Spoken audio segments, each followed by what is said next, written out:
So before na tayo po ay mag-aral ng salita ng Diyos sa simpleng mensahe po, tayo po ay dumalangin sa ating dakilang Diyos. Ama, narito po kami, muli o Diyos, nagpapasalamat sa iyong dalakilaman. Salamat po Diyos sa iyong kabutihan, Panginoon. At narin nga po, dakilang Diyos, salamat po sa napakagandang pagkakataon na ibinigay po niyo sa amin. Hingin namin ang mga patuloy o Diyos sa oras nito, ang iyong pangunguna o Diyos sa oras nito sa pag-aaral namin ng masalita mo. Ikaw o Diyos ang siyang magturo, Panginoon, at siyang magpaunawa, Panginoon, sa mga salita mo o Diyos aming katala. Kami ay dilisin o Diyos lahat ng aming karamihan at nariyan o Diyos, basbasan mo at bigyan ng kapangyarihan ng mga salita mo.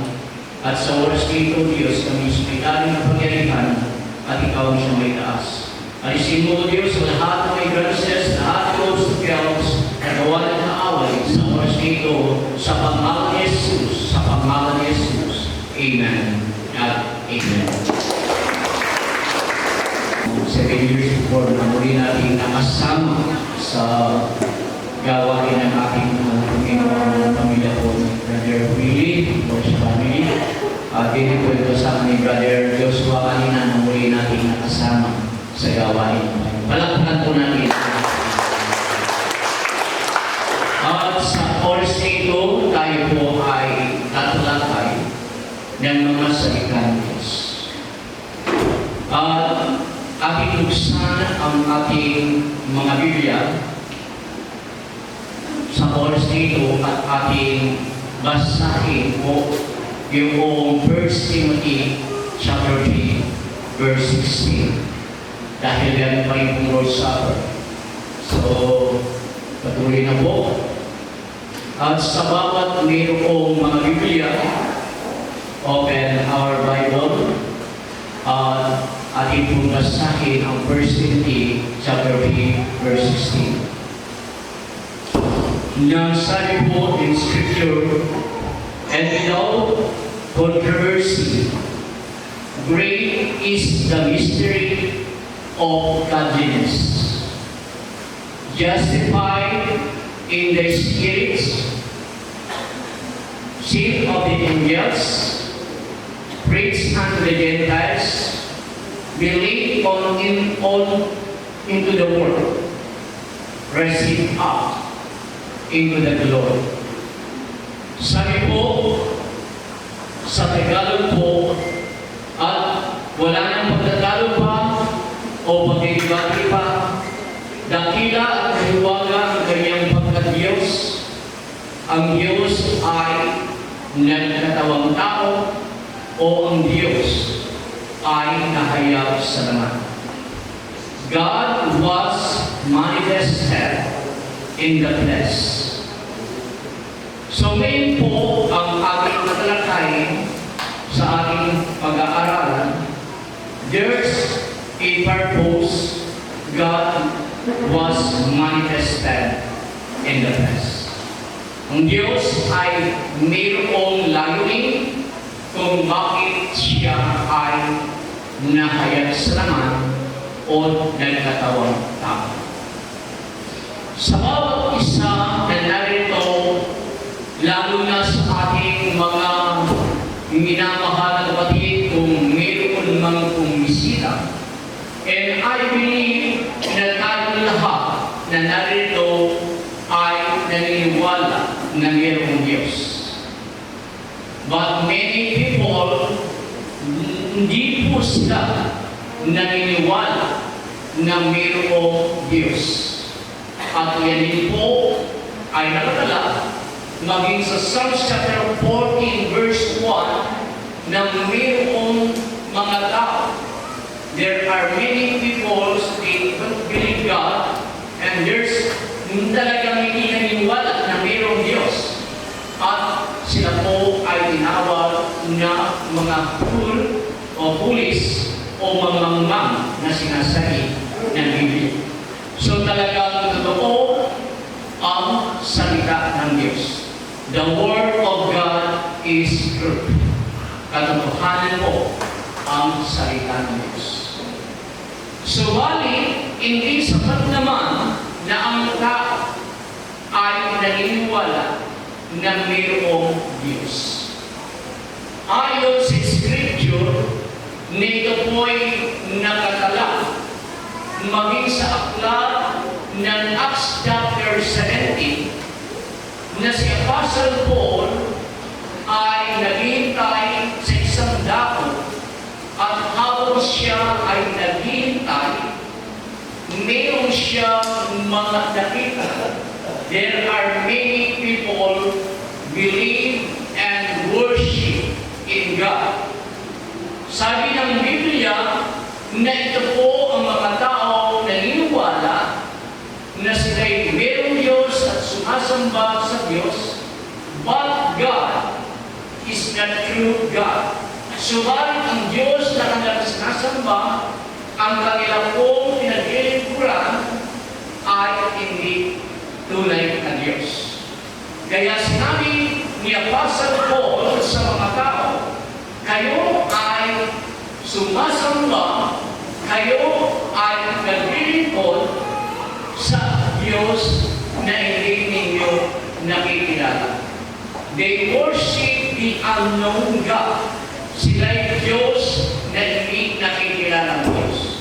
So, may mga tao na sumasamba sa Diyos, subalit kinakailangan na ating lubusang maunawaan, and we are also na dapat nating makilala sa ating buhay kung sino ang tunay na dapat sambahin sa ating mga buhay. And God is a spirit, and they that worship Him in spirit and truth.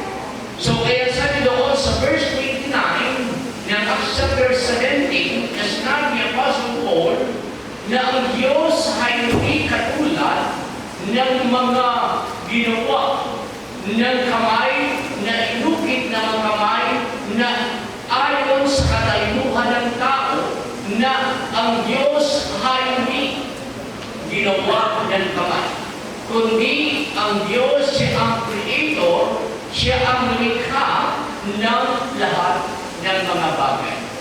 So kaya ni-review o pinaalalahanan ni Apostle Paul ang mga tao nito, bagamat sila naglilingkod sa Diyos, subalit hindi nila alam at kailan ang kanilang Diyos. So, napakahalaga na ating makilala, mahalaga na ating maunawaan ng lubusan sa ating mga buhay, sapagkat sinasabi ng Bible ayon po sa aklat ng John chapter 17, verse 3, and this is life eternal, that you may know the only true God, Jesus Christ, whom thou hast sent. So, ipinakikilala na ito daw po ang everlasting life, ito ang buhay na walang hanggan, that they will know na ating makilala the only true God, na ang isang tunay na Diyos. So, mahalaga na ating maalaman, ating mawagi kung sino ang ating sinasamba, kung sino ang ating pinaglilingkuran.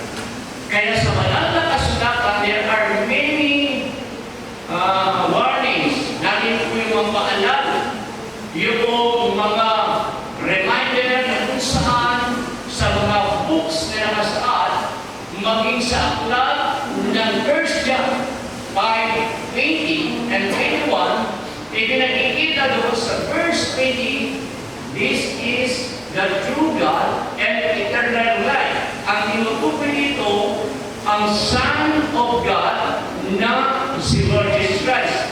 Pero doon sa verse 21, ang sabi po ng 1 John 5:21, beware the idolatry. Mag-ingat kayo sa mga Diyos-Diyosan. So, pinag-iingatan tayo Diyos-Diyosan. Ang sinasabihan ko ni John Laget ay mga Kristiyano po.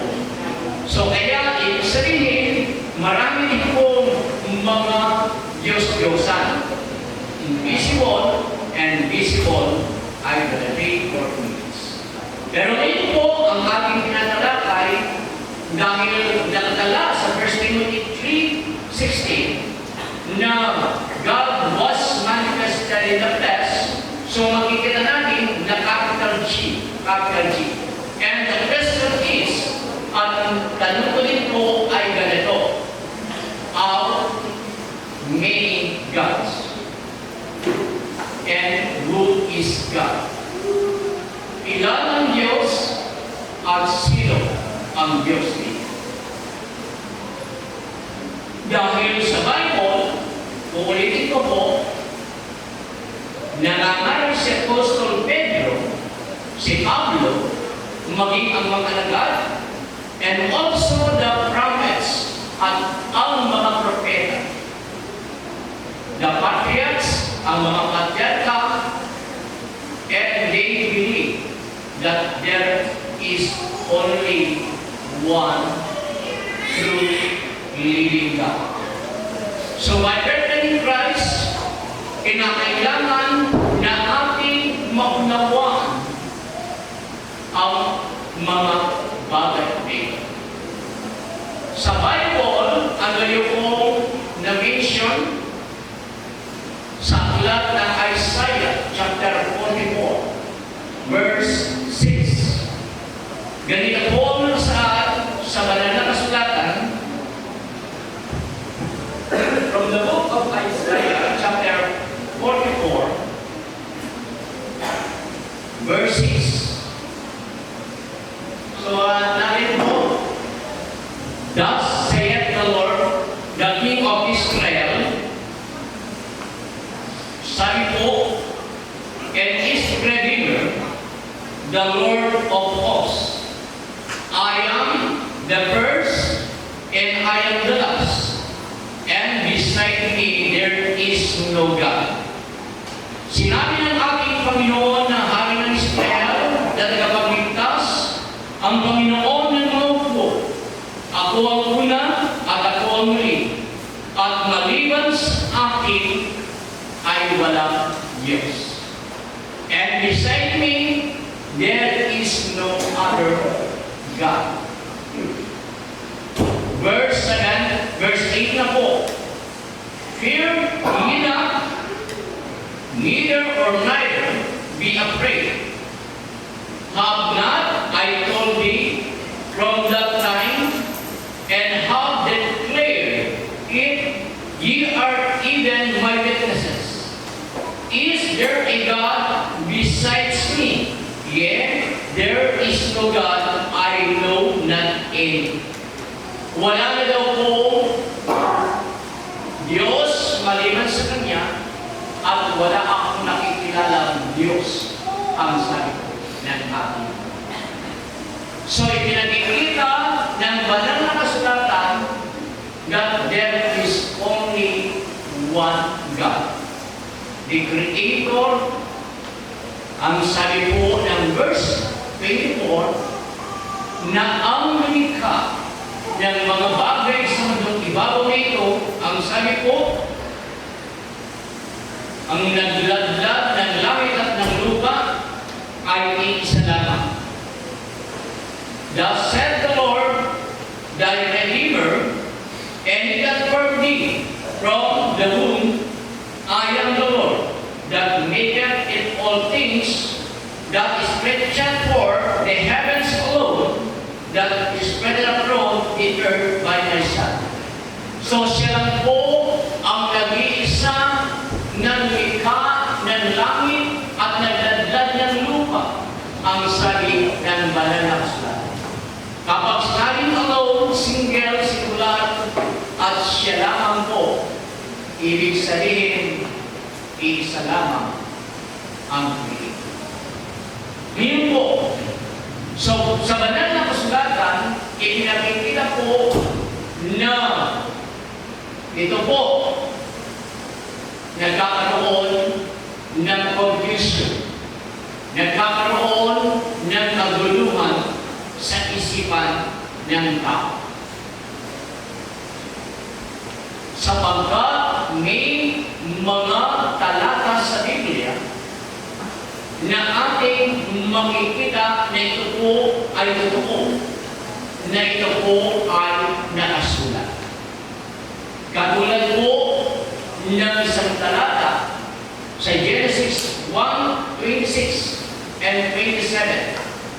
Ang sabi po ng banal na kasulatan, at likhain natin ang tao ayon sa ating wangis at larawan. Sa English po, ang sabi po ay ganito. And God said, let us make man in our image, after our likeness, and let them have dominion over the fish of the sea, and over the whole of the air, and over the cattle, and over all the earth, and over every living thing that creepeth upon the earth. So makikita natin doon po sa verse 8, and God said, let us make man in our image.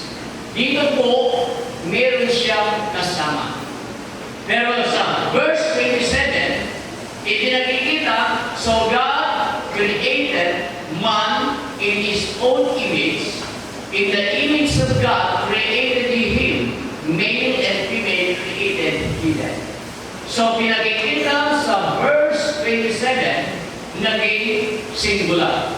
So God created the man and woman. So dinikha ng Diyos ang babae at ang lalaki ayon sa kanyang nais. So ngayon po ang kapatid, na-mention kanina at ating nabasa, hallelujah. Chapter 44, verse 6, 8, and 24, na mayroong lamang isang Diyos. At ang greatest commandments of all ay walang iba kundi ang nakasaad sa Deuteronomy, chapter 6, verse 4, at ang sabi ng Mark, chapter 12, 29, up to 30, O hear, O Israel, the Lord our God is one Lord. And you shall love the Lord with all your heart, your soul, your strength, and might. This is the greatest commandments of all. Ito ang dakilang Diyos. Pakinggan mo, O Israel, na ang Panginoon ng Diyos ay isang Panginoon. At mahalin siya ng buong puso, buong kaluluwa, buong lakas, buong kaisipan, ang sabi na. So, iisa lamang. Iisa lamang, at marami pang mga verses sa Bible, maging sa Galatians 20, isa pong verse po na nagpapatunay na ganito po ang nakasaad sa aklat po ng Galatia 3:20. Now, a mediator is not a mediator of what? But God is one.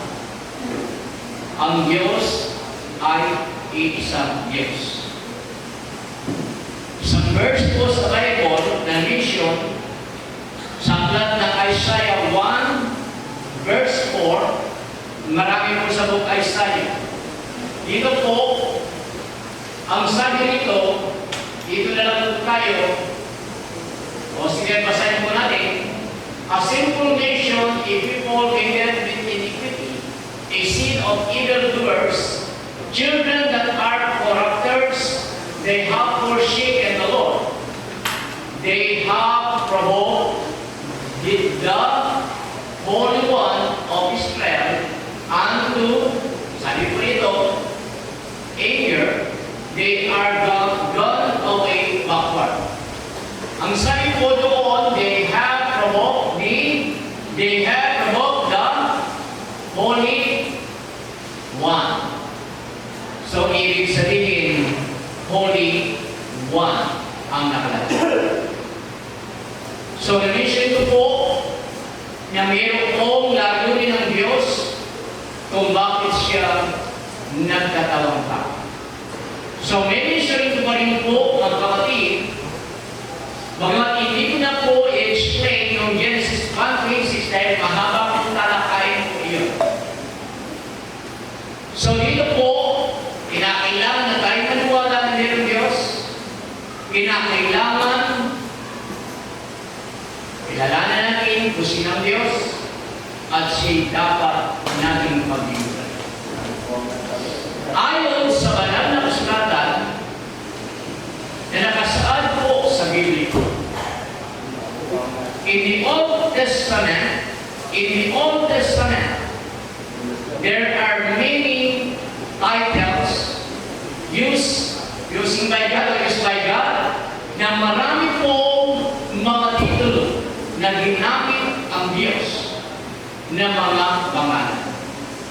There are many titles na ginamit ang Diyos. So, marami, Genesis 17 verse 1, ito po yung tinawag na El Shaddai. Ito po yung God Almighty. Mayroong tinatawag na Elohim, yung ginagamit na Adonai, Panginoon, at mayroon din pong I am that I am.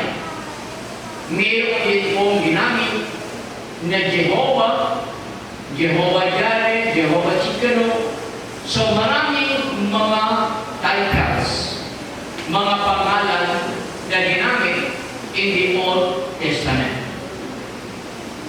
So mga kapatid, darating ang araw, ang sabi ng Biblia, sa Zechariah chapter 14 verse 9. At kung ating babasahin itong chapter 7, darating ang panahon na sa lahat ng mundo, lalo na sa milenyo, na siya'y kikilalain at makikilala na mayroong lamang isang Panginoon.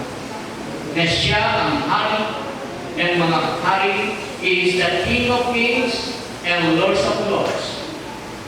At dito po sa Zechariah chapter 14 verse 9, ating pong basahin na ganito po ang nakasaad. And the Lord shall be king over all the earth in that day. Shall there be one Lord and his name one, na mayroon lamang isang pangalan. Dahil in the Old Testament, muli kong na-mentioning na maraming mga titles na ginamit. Pero ito po ay propesiya na ang propesiya na darating ang araw na siya ang magiging isang Panginoon at ang kanyang pangalan ay isa na lang. So, ngayon po, ang question ay ganito. Yung 1 Timothy chapter 3 verse 16 na sinasabi po roon na death and without controversy, great is the mystery of godliness. God was manifested in the flesh, ang sabi po ng Bible. Ang Diyos ay nagkatawang tao. Sino po yung nagkatawang tao? Ang Diyos. Ang nagkatawang tao. Ang Diyos. At sa ating binasa sa Biblia, there is only one God. Only one.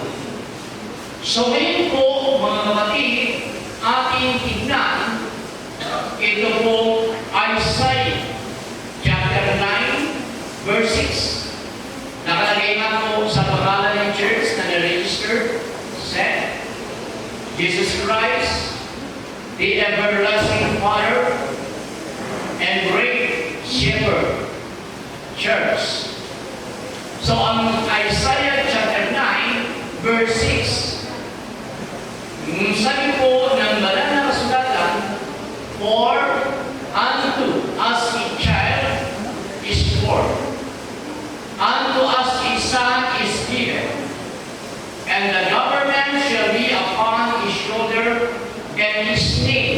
Tingnan po ninyo, and his name, yung salitang name, in the plural, and his name is called Wonderful, Counselor, Mighty God, Everlasting Father, and Prince of Peace. Siya po ang Almighty, siya po ang Everlasting Father.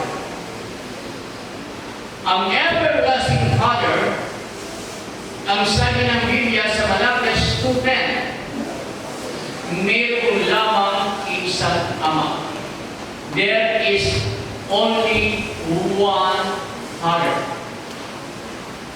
Having not all one Father, at not one God created us, why do we build riches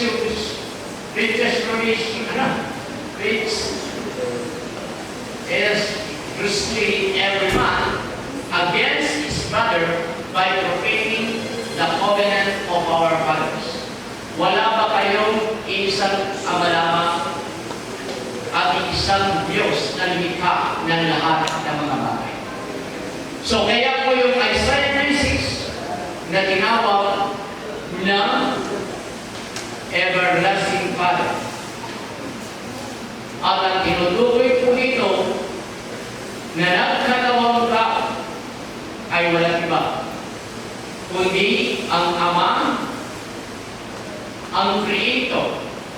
Ang Amang ito, wala siyang laman, wala siyang dugo. At ang Diyos nito ay nagkatawang tao. Saan po natin makikita? Philippians chapter 2, verse 6 up to 11.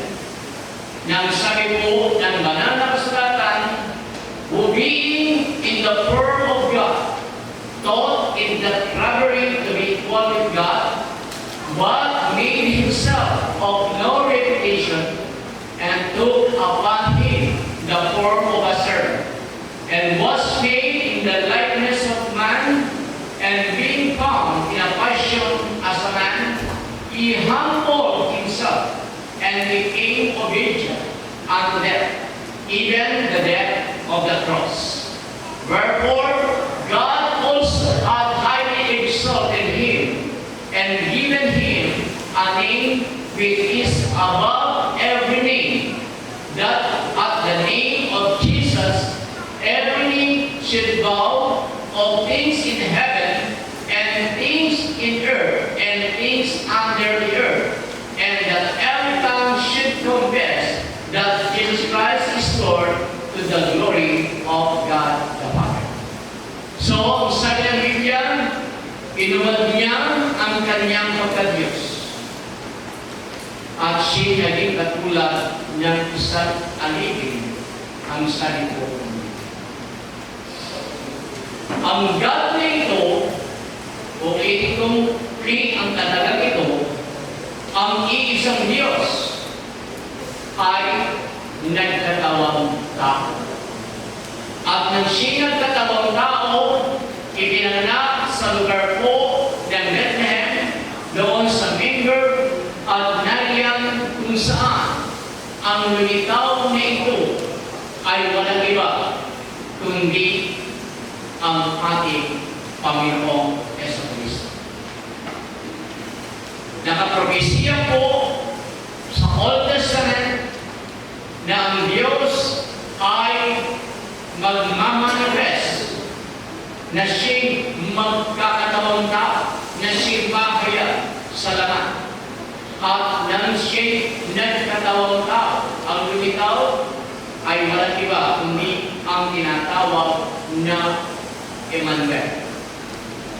Ang tinatawag na Emmanuel ito na na-mention sa aklat po ng Isaiah 7:14 na ikinakikita ng banal na sulatan na siya ay tatawaging Emmanuel. Therefore, the Lord himself shall give you a sign. Behold, a virgin shall conceive and bear a son, and shall call his name Emmanuel.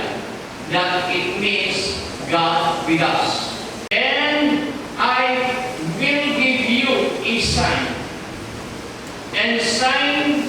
is, behold, a virgin shall conceive.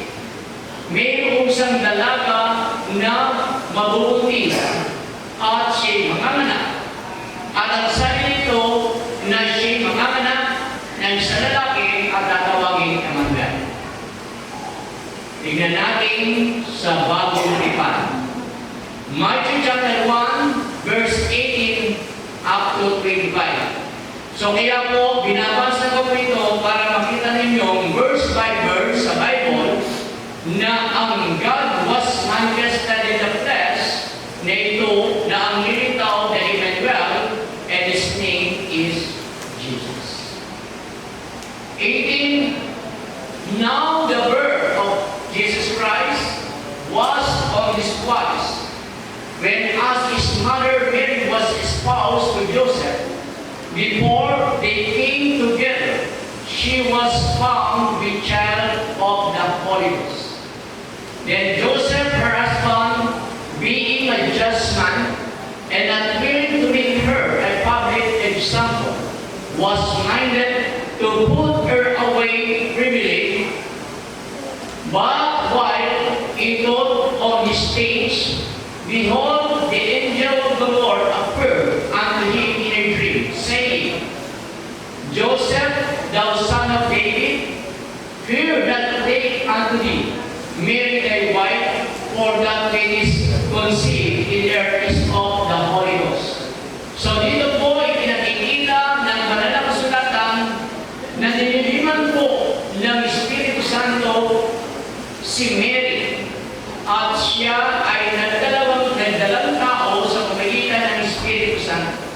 At nang siya po ay nagdadalang tao, dahil nalaman ni Joseph na ang kanyang pinakasalan ay nagdadalang tao, inisip niya sa kanyang sarili na ihiwalay niya ito ng paligid. They separate. Talagang ihiwalay ito niya. So ngayon po, ang sabi ng Biblia, ang Diyos and God, nagbigay po siya ng God. And God gave a dream to Joseph. Na yung angel, and the angel, ito po yung naging messenger sa dream. At ang sabi ng Joseph, huwag mong ihiwalayan ang iyong asawa, sapagkat ang ginadala niyang tao, ito ay tatawagin Son of God.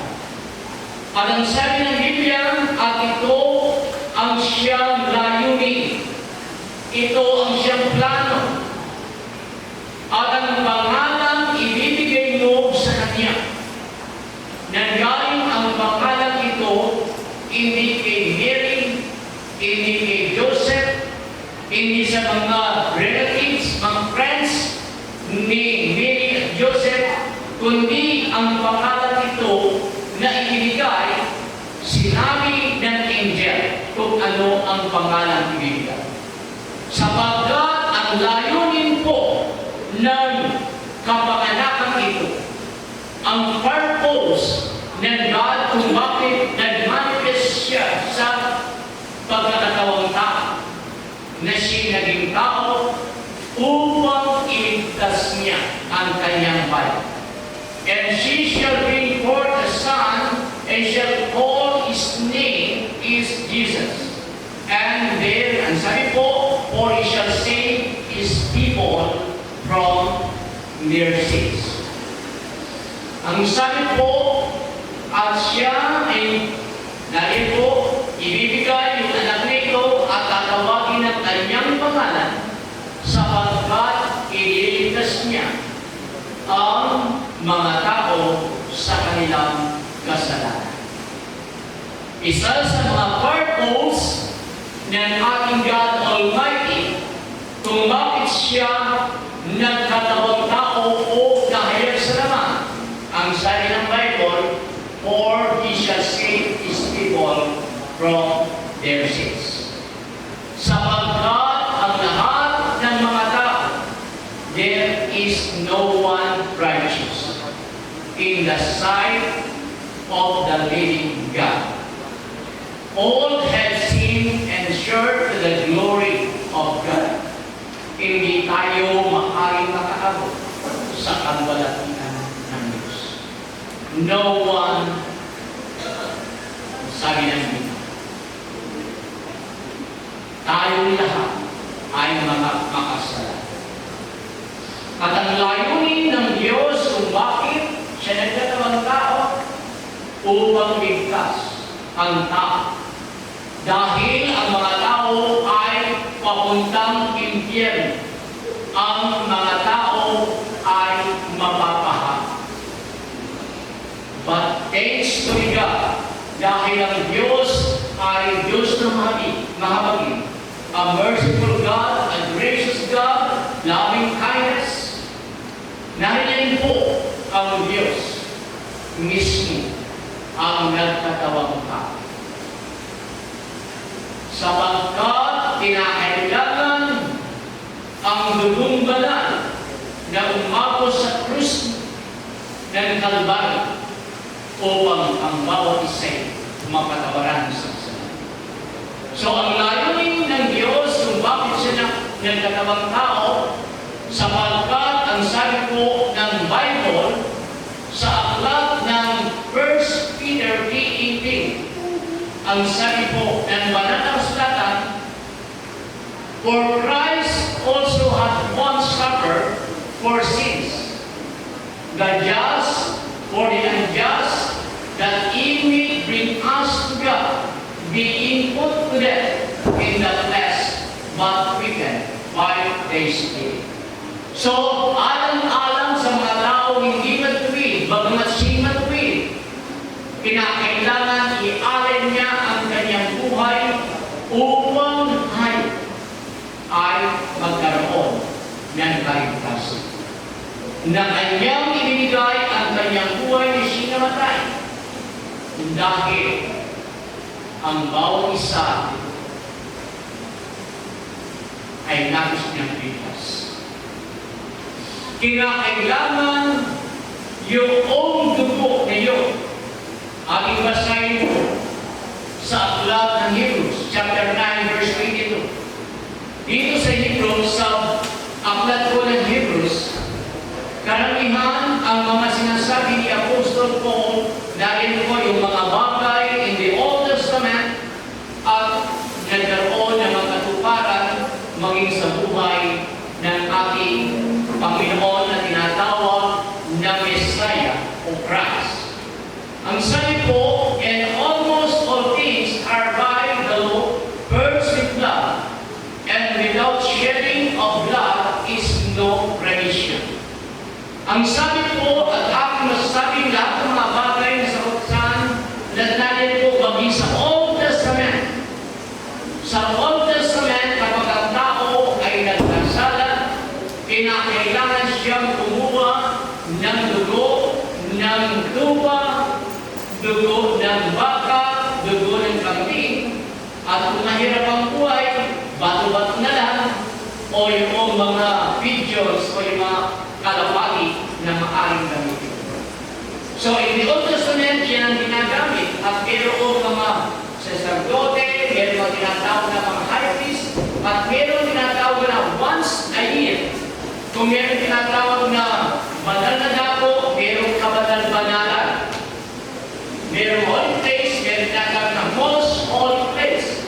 At yung most holy place, yung kabanal-banalan, ang maaaring lang pumasok doon ay ang tinatawag na high priest. At once a year, doon siya pumupunta at siya ay papasok doon upang hingin ang patawad ng mga tao maging ng kanyang sarili.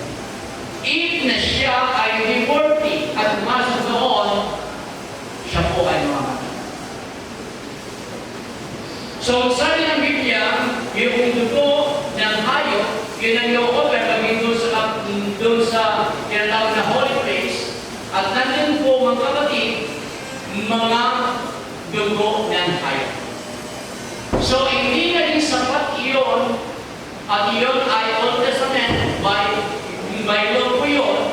At yun po ay napatutungkol sa mga Israel po, sa mga Hudyo. So ngayon po, mga kapatid, magkalahatan na po kayo.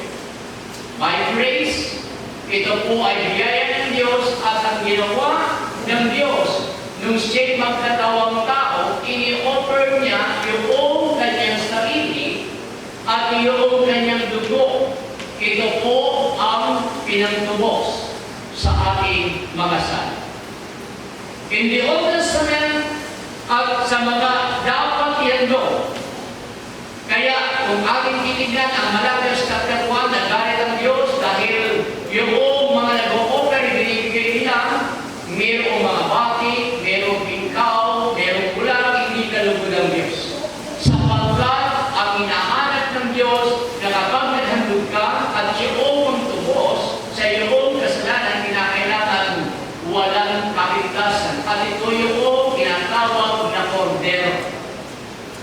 So in the New Testament, magkatawang tao ang Diyos, ito na po ang nakasaad sa John 1:29, na ito po yung sinasabi ng Biblia na makita ni John the Baptist ang ating Panginoong Yesu Cristo.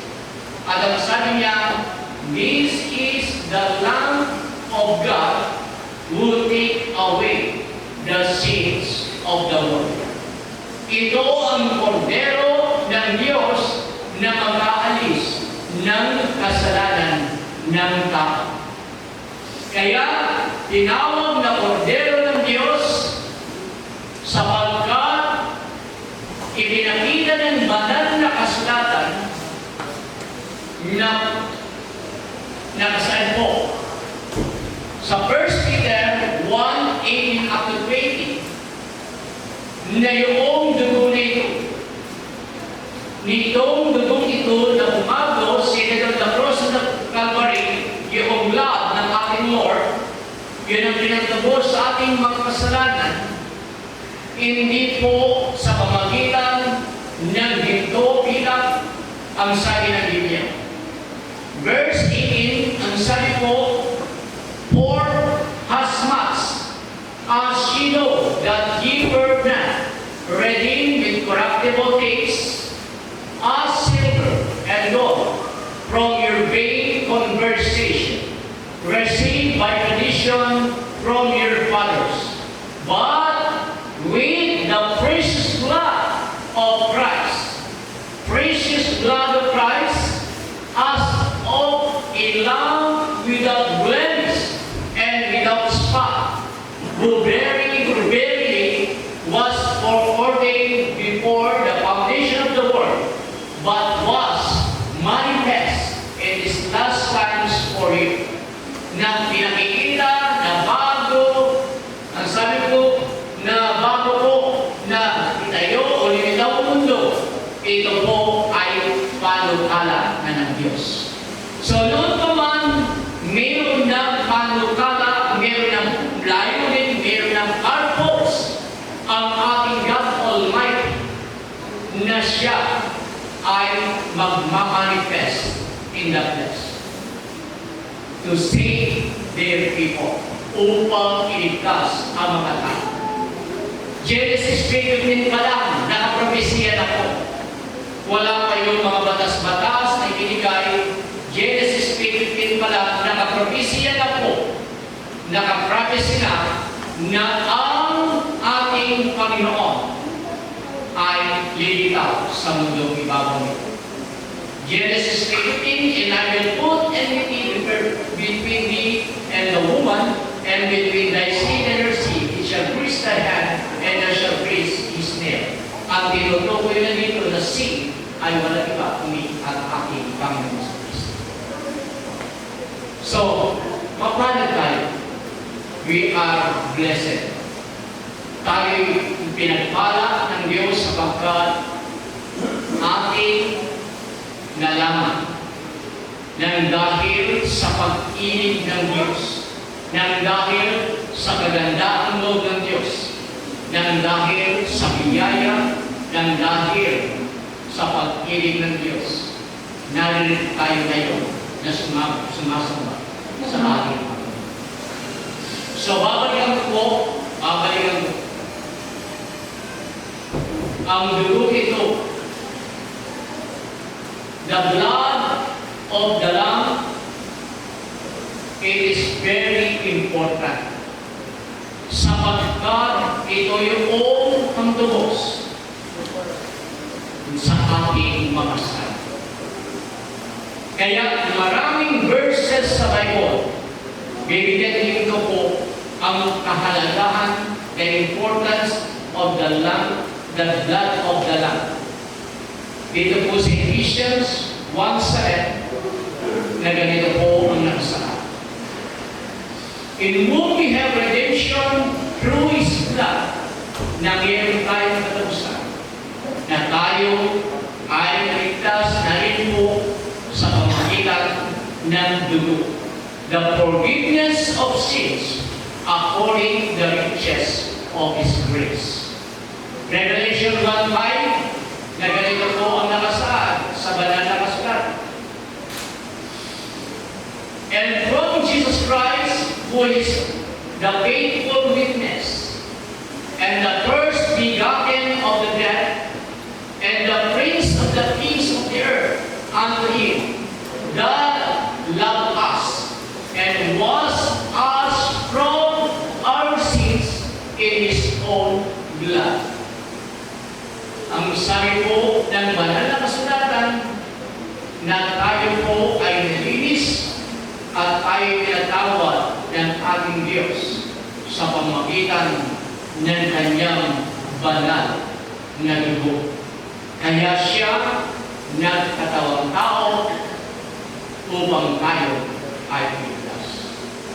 Kaya ang sabi po ng Acts chapter 20 verse 20, ang sabi po 20 verse 28, na ang Iglesia, the church, the flock of the living God,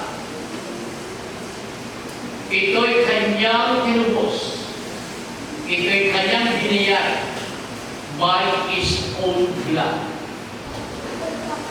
Take heed therefore unto yourselves and to all the blood over the which the Holy Ghost hath made you overseers, to feed the church of God which He hath purchased with His own blood.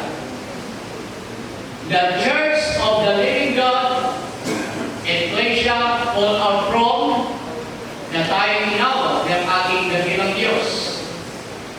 At ang sabi ng banal na kasulatan, tayo ay tinubos. Tayo ay binayaran sa pamamagitan ng banal na dugo ng ating dakilang Diyos. And now, my brethren in Christ, we are the children of light, we are the children of the living God, and we are God's property. Tayo ay pag-aari ng Diyos. Itinggo po, liwala tayo ng Diyos. At kinakailangan ang Diyos nito ay ating makilala. At ang Diyos nito, nagsibag na namang tao, ang plano niya, ang layunin niya, iligtas tayo sa tiyak na kapahamakan. Kaya ang sabi ng Biblia sa Acts 4:12, there is no other name that given, walang ibang pangalan na ibinigay sa silong ng langit na dapat ikaligtas, maliban lamang sa pangalan ng Yesus. Si Jesus ang siyang tagapagligtas. Siya lamang po ang makapagligtas ng inyong mga kaluluwa, ng aking kaluluwa, ang sabi ng banal na kasulatan. Ngayon, baka makumpis po kayo. God was manifest in the flesh. God is a spirit. No blood, no flesh.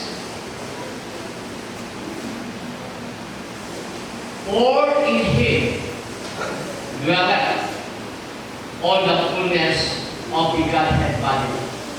Colossians 2:9. Sinabi ni Paul, nananahan sa kanya ang kanyang pagka-Diyos, ang kabuuan ng kanyang pagka-Diyos sa laman, sa katawan. For in Him dwelleth all the fullness of the Godhead bodily. So sa katawan yun, as a human being, God was manifest in the flesh, nagkaroon siya ng vessel, at yung tinatawag na human na yun, talagang human po yun, tao po yun. As a human being, na siya po ay nagutom, hungry, tired, sleep, narin po. As a human being, yun tinatawag na humanity. Dahil meron po siyang divinity. Divinity and humanity. Ang humanity, kaya nagkaroon na tinatawag na dual nature humanity in other side, divinity. As other side, ito po yung kanyang pagkakas. Yung humanity, nung siya po ay nag-manifest na in the flesh, yung pong tinatawag na Son of Man, yung kanyang humanity. Tinatawag siyang Son of Man, tinatawag siyang Lamb of God, tinatawag siyang Son of God. Ito po yung kanyang humanity. At bilang tao, nang siya po ay nag-manifest bilang tao, sometimes may pagkakataon na siya'y dumadalangin. Example, from the book of Luke chapter 20 verse 34, nang siya po ay nasa krus ng Calvary, nang siya'y pinapersecute ng mga tao. So ang sabi ng ating Lord, Father, forgive them, for they do not know what they do. Ama ko, patawarin mo sila, hindi nila alam ang kanilang ginagawa. So yung unang sa salita po doon, yung kanyang pagkata as a son. Kaya tinawag siyang Son of God. So ngayon po, nung siya nagsalita bilang Diyos, divinity. Sa John chapter 19, verse 26 and 27, ito yung kanyang sinabi. As divinity, bilang pagka-Diyos, meron siyang deity at meron siyang humanity. So ito po, ang sabi ng Biblia, yung nagsasalita po dito, hindi po yung kanyang pagkata, kundi yung kanyang pagka-Diyos. Ang sabi po, when Jesus, therefore, saw his mother, si Mary po ang tinutukoy na ina niya. Si Mary, the mother of Jesus, nang siya nagkataong tao. And the disciple is standing up by whom he loved. Ang alagad nito na kanyang iniibig ay walang iba kundi si John the Baptist. Ay John the Beloved. So narito po, si John the the beloved disciples of Apostle and ating Lord. And mother of Mary, siya po ay naging instrument na siya ipinanak sa mundo. Ang sabi po, whom he loved, he said unto his mother, Woman, behold thy son. Then said he to the disciple, Behold thy mother. And from that hour, the disciple took her hand to his own home. So dito po, ipinakikita na sinabi niya kay Mary, Woman, babae, siya ang iyong anak. This is your son, the beloved John. Di Beloved ang tinutukoy ko. At sinabi niya, and he said to John the Beloved, behold, thy mother. Sabi niya kay Mary, narito ang iyong ina, ang sabi ko.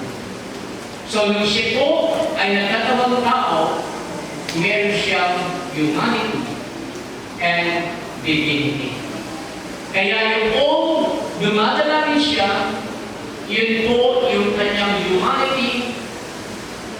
My God, why hast thou forsaken me? Eli, lama sabachthani. Diyos ko, bakit mo ako pinabayaan? Ang nagsasalita, yung kanyang pagkatao. Pero yung kanyang pagkatiyos, si Lazaro, 4 araw na tayo binuhay si Lazaro. So upang hindi po kayo maguluhan, there is only one God, the Creator, the Father, is Spirit. So God was manifest in the flesh, nagkatawang tao siya, at lumitaw yung Son of God at si Jesus Christ bilang Savior. And after the death ng ating Panginoon Yesu Cristo na siya inilibing, siya muli kabuhay ng 3 araw, and after 40 days, nakasama niya yung mga alagad at pumunta sa kalangitan, at yung promise niya, yung kanyang Spirit. So, yung Spirit nito ay walang iba kung hindi ang ating Panginoong Yesu Cristo. Kaya pinagkikita ng Bible, one God in 3 offices or manifestation. God, the Father, the Creator, Son of God, the Savior, and Holy Spirit of order, teacher, power. Ito po ang nagsaad sa inyo. One God in 3 manifestation or offices, hindi po 3 persons in one God. Kapag sinabi mo 3 persons in one God, if you say o said na person, ito po ay human being. Ito po ay mayroong katawan. So ang Espiritu walang katawan. Ang Amang Espiritu walang katawan. Kaya ang Diyos nito ay nagkatawang tao, at ang sabi ng Colossians 1:15, Jesus Christ is the invisible image of God, na siya ang larawan ng Diyos na hindi nakikita. Who is the image of the invisible God, the firstborn of creation. So kaya po, mga kapatid, ang layunin ng Diyos, isa po sa pinakalayunin ng Diyos, ang purpose ko ito, tayo ay ligtas sa ating mga kasalanan. Sapagkat kung hindi niya gagawin ang mga bagay niya, wala tayong kaligtas. Kaya na-mention ko po ito, kaya sinasabi ng Biblia sa Matthew 28:19, ang sabi ng Biblia, go ye therefore and teach all nations, baptizing them in the name of the Father and of the Son and of the Holy Spirit. Name, singular lang po. In the name, hindi sinabing names. At yung name, hindi po name. Title po yung Father. Title po yung Son. At yung Spirit, hindi po yan mga pangalan. Hindi po yan mga pangalan. Kundi sa Bible na there is only one name. And the name of the Father, Isaiah 9:6, our Lord Jesus Christ. The name of the Son, 1:21 from the book of Matthew,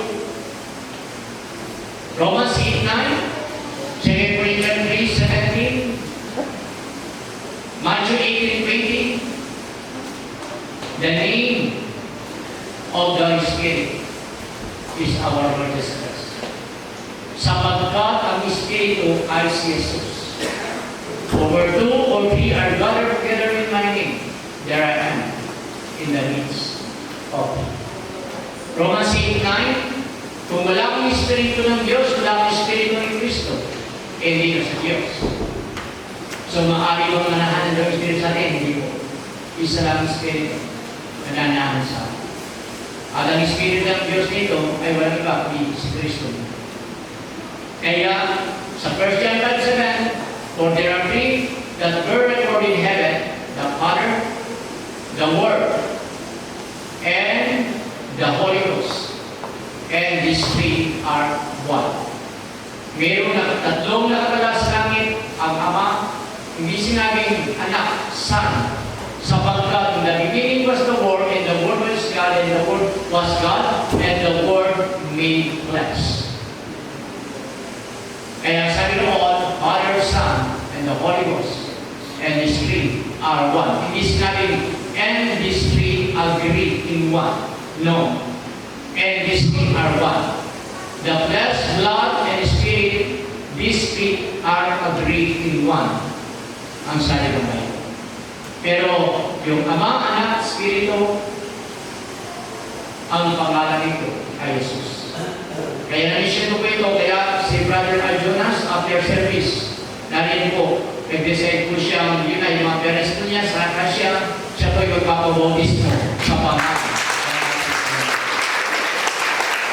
Sabi na ng Acts 2:38, and Peter said unto them, repent, and be baptized, every one of you, in the name, ang sabi po yan, tingnan po ninyo. Then Peter said unto them, repent and be baptized, every one of you, in the name. Sinabi mo bang in the name of the Father, and of the Son, and of the Holy Spirit? No. In the name of Jesus Christ, for the remission of sins, and you shall receive the gift of the Holy Ghost. Hindi po nagkamali. Hindi nagkamali si Peter, maging ang mga pasang, maging si Paul. Kundi, naunawaan nila, they filled in the Holy Spirit, sila po ituspos ng Espiritu Santo before na sila ay nag-preach ng mga salita ng Diyos. Before sila nag-minister, they filled in the Holy Spirit. And then, nang narisip nila ang Holy Spirit, doon sila nag-preach ng natin at nag-baptize sa pangalan ng ating mahal na Panginoon. Kaya napahalaga na ang bawat isa ay pabautismuhan. Hindi sa pangalan ng Ama, Anak at Espiritu, kundi sa pangalan ng ating Panginoon Kristo. Palakpakan natin. So tayo niya muna sa lahat upang tayo ay ligtas sa ating mga kasalanan. Upang tayo ay magkaroon ng buhay na wala.